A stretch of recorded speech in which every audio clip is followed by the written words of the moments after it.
இனி இந்த கமலஹாசன் நற்பணி இயக்கம் மன்றம் நற்பணி இயக்கமாக மாறியதெல்லாம் சொல்லிட்டு இருந்தார். அது நாங்கள் செஞ்ச நான் ஒரு கவிதை எழுதினேன், அவர் ஒரு கவிதை எழுதினார். ஆனால் உண்மையான ஒரு ரகசிய கவிதை ஒன்று இருக்கிறது, அதை பார்த்து தான் நாங்கள் காப்பி அடித்தோம். அதற்கு பொழிப்புரை சொல்ல வேண்டும். ஒரே வார்த்தையில் சொல்லிடலாம். சிவகுமாரன்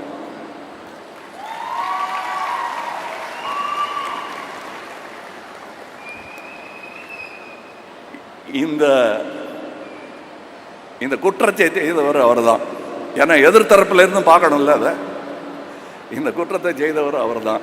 நான் ஃபஸ்ட்டு பெரிய நடிகனாக வளர்ந்து இருக்கும்போது இப்படி நகர்ந்து இடம் கொடுத்தவர் வா அப்படின்னு. நிஜமா நான் சொல்கிறது மேடை அலங்காரம் இல்லைங்கிறது அவருக்கு தெரியும். இது நாங்கள் 2 பேரும் பேசிக்கிறோம், நீங்கள் ஒட்டு கேட்குறீங்க அப்படியே வச்சுக்கோங்க. இந்த மைக்கும் அதான் செஞ்சிட்ருக்கு. நிஜமாவே அவருக்கு அண்ணன் தம்பி உறவுங்கிறது வலுக்க ஆரம்பிச்சிருச்சு போக போக. இவரெல்லாம் பிறந்தது இன்னும் ஜாஸ்தியாக தான் ஆச்சு. அண்ணன் கல்யாணத்துக்கு நான் போயிருக்கேன். அங்கே உட்காந்து சாப்பிட்டுட்டு இருக்கிற ஃபோட்டோலாம் என்கிட்ட இருக்கு. அவர் தான் சொன்னார், இந்த ரசிகர் மன்றம்லாம் வேணாம்ப்பா, பெரியவங்கள்லாம் அரசியல் போகிறதுக்காக ஆரம்பித்தாங்க, நீ ஏன் அதெல்லாம் பண்ணிட்டு இருக்க, நம்ம வேலையை பார்த்துட்டு போகிறோம், நான் இருக்கேன் பாரு அப்படின்னாரு. நானும் சரின்ட்டேன். ஆனால் பாலச்சந்தர் சார் பண்ண தப்பு, எனக்கு கொஞ்சம் நட்சத்திர அந்தஸ்து வந்துடுச்சு.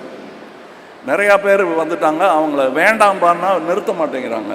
அப்புறம் அண்ணன்ட்ட சாரி சொல்லிவிட்டு நற்பணி இயக்கமாக மாற்ற போகிறேன், அது ரசிகர் மன்றம் இல்லைன்னு சொல்லிட்டு ஆரம்பிச்சது. அதுக்கு என்ன பாராட்டியிருக்காரு அவர்.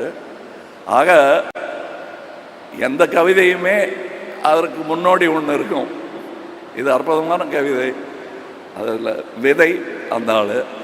அவர்கிட்ட கேட்டோம்னா அவர் பல பேர் சொல்லுவார். அது ஒரு அந்த குடும்பம் கனெக்ட் ஆகிடும். எப்படி இருந்தாலும் உலகத்தில் எங்கே இருந்தாலும். எனக்கு இன்னைக்கு நான் ஃப்ளைட்டுக்கு போனேன் டெல்லிக்கு, அதனால தான் இங்கே இல்லைன்னா நான் பேசியிருப்பேன் இன்னும் நிறையா.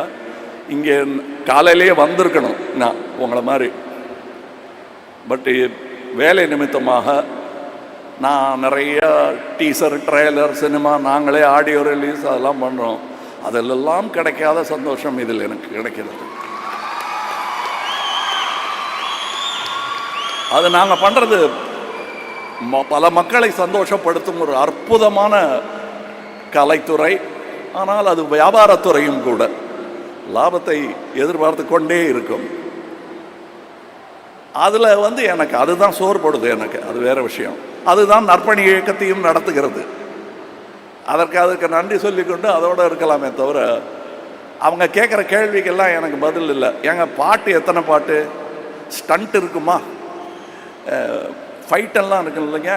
அப்புறம் வெளிநாட்டில் பாட்டெல்லாம் எடுப்பாங்க, எடுக்கிறோம் அவங்க கேட்டதுக்காக. ஆனால் இங்கே பார்த்தேன்ல வெளிநாட்டு காட்சி,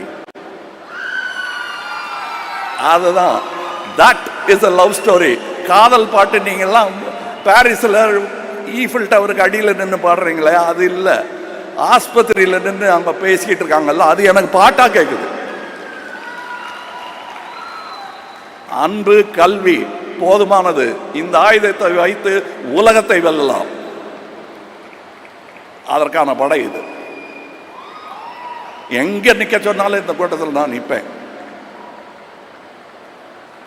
ரொம்ப நேரம் பேசிகிட்டு இருப்பேன். எனக்கு பிடிக்கும். அதுவும் அவர்கிட்ட கற்றுக்கிட்டது தான். நாங்கள் 2 பேரும் பேச ஆரம்பித்தோன்னா யாராவது நிறுத்தி இந்த பக்கம் இடுப்பில் சண்டையை பிரிக்கிற மாதிரி தான் பிரிக்கணும். எங்கள் 2 பேரையும் போதுங்க, அவர் வீட்டுக்கு போகணும், நீங்களும் வீட்டுக்கு போகணும். அப்படியா, சரி, என் வண்டியில் ஏறு, நான் உனக்கு மிளகா பஜ்ஜி வாங்கி தரேன், உன் வீட்டில் இறக்கி விட்டுறேன்னு பேச்சு தொடரும். அப்படி பேசி வளர்ந்தவர்கள், பேசி வளர்த்தவர். அந்த பேச்சை இங்கேயும் கேட்டிருக்கோம். இவர் காதலையும் ஓதி இருப்பார் அந்த மந்திரத்தை. இதை உச்சரிக்க மறந்தவர்கள் அந்த உன்னதத்தை இழந்து விட்டார்கள். அன்பும் அறிவும் தான் அற்புதமான மந்திரங்கள். இதை தவிர வேற எந்த துதியும் நிந்தனை தான்.